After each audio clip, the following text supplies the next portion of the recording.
Kenalkan, nama saya Danur Nalis Nambela dari kelas 6B dengan mata kuliah Organis Kren, dosen pengampu Pak Arki Novarizal Esos Mkrip, dengan materi memahami dan definisi terorisme. Pada akhir 1970-an, Michael Stoll menulis pengantar buku politik terorisme dengan judul Mitos dan Realitas Terorisme Politik. Dia mencatat mengacu pada terorisme bahwa jurnalistik yang berkembang dan literatur ilmiah yang dihasilkan dari peningkatan kesadaran ini telah sayangnya tidak dibarengi dengan peningkatan yang sepadan pemahaman tentang fenomena. Di sekitar tahun 20-an kemudian, apakah ada yang berubah? Jawabannya singkat adalah tidak. Jika akademisi dan cendekiawan terus berjuang untuk memahami terorisme dan akibatnya, itu adalah kemungkinan bahwa aparat penegak hukum baru mulai mengerti dan mengatasi masalah tersebut. Materi ini dirancang untuk membantu penegakan hukum masyarakat dalam memahami dan mendefinisikan terorisme, aktivitas teroris, dan ancaman potensial. Telah dijelaskan bahwa teroris dan musuhnya bertindak dengan cara mengubah perilaku satu sama lain. Dan jika kelompok teroris gagal, itu karena pemerintah hampir menghilangkan segala kemungkinan bahwa tindakannya akan dihargai.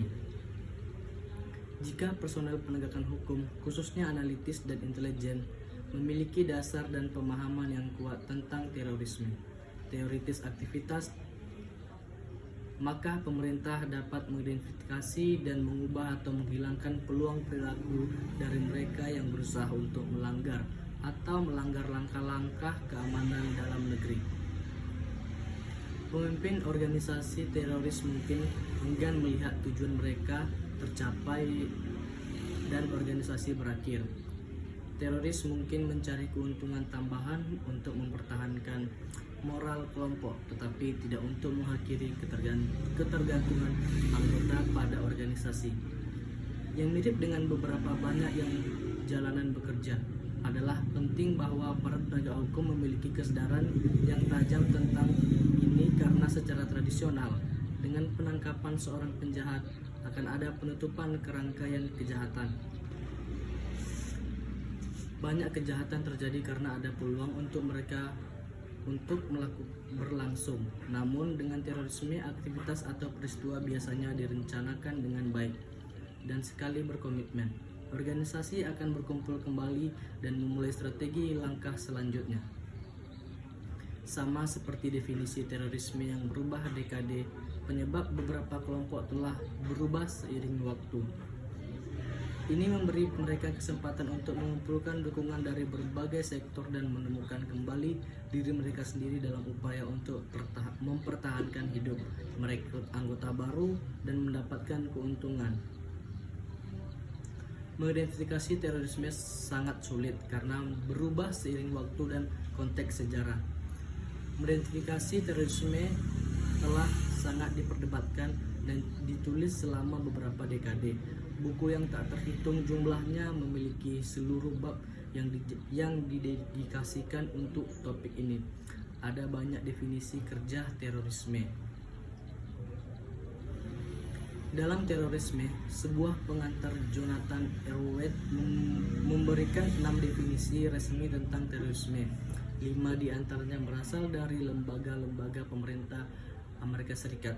Mana yang paling akurat tergantung pada posisi, misi, dan periode di mana Anda berusaha untuk mengidentifikasikan terorisme.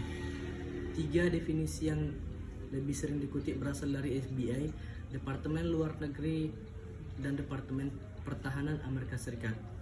Dan mereka diuraikan dalam FBI mendefinisikan terorisme sebagai penggunaan kekuatan dan kekerasan yang melanggar hukum terhadap orang atau harta benda untuk mengintimidasi atau memaksa pemerintah, penduduk sipil, atau bagian manapun darinya sebagai kelanjutan dan tujuan politik atau sosial. Departemen Luar Negeri Amerika Serikat mendefinisikan terorisme sebagai suatu kegiatan diarahkan terhadap orang-orang yang melibatkan tindakan kekerasan atau tindakan yang berbahaya bagi manusia, kehidupan yang akan menjadi pelanggaran pidana. Jika dilakukan dalam yurisdiksi dan dimaksudkan untuk mengintimidasikan atau memaksa penduduk sipil, mempengaruhi kebijakan pemerintah dengan intimidasi atau paksaan, atau untuk mempengaruhi perilaku pemerintah dengan pembunuhan atau penculikan. Departemen Pertahanan mendefinisikan terorisme sebagai penggunaan yang diperhitungkan kekerasan atau ancaman kekerasan untuk menanamkan rasa takut, dimaksudkan untuk memaksa atau untuk mengintimidasikan pemerintah atau masyarakat dalam mengejar tujuan yang umumnya politik, agama, dan ideologis. Kegiatan teroris berarti setiap kegiatan yang melanggar hukum berdasarkan hukum di tempat di mana hal itu dilakukan, atau yang jika dilakukan di Amerika Serikat akan melanggar hukum menurut hukum Amerika Serikat, negara bagian atau negara bagian manapun, dan yang melibatkan salah satu dari berikut ini adalah: 1. Pembajakan atau sabotase alat angkut apapun termasuk pesawat, kapal, ataupun kendaraan lainnya. 2. Mereka akan menahan dan mengancam untuk membunuh, melukai, atau mensandra individu lain dalam rangka untuk memaksa ketiga orang untuk melakukan atau terus ikut dari tindakan-tindakan mereka. Yang 3. Serangan kekerasan terhadap orang yang dilindungi secara internasional sebagaimana didefinisikan dalam pasal 116B ayat 4 dari Judul 16 Kode Amerika Serikat. Yang 4. Sebuah pembunuhan.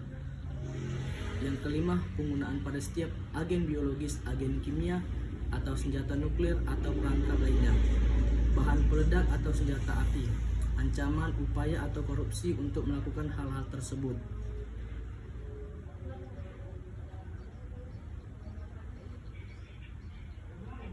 Meskipun beberapa aktivitas yang disebutkan di atas tampaknya sangat cocok untuk kegiatan teroris, orang-orang di garis depan penegakan hukum dan pemerintah lainnya tidak boleh mengabaikan apa-apa sebagai potensi terorisme aktivitas.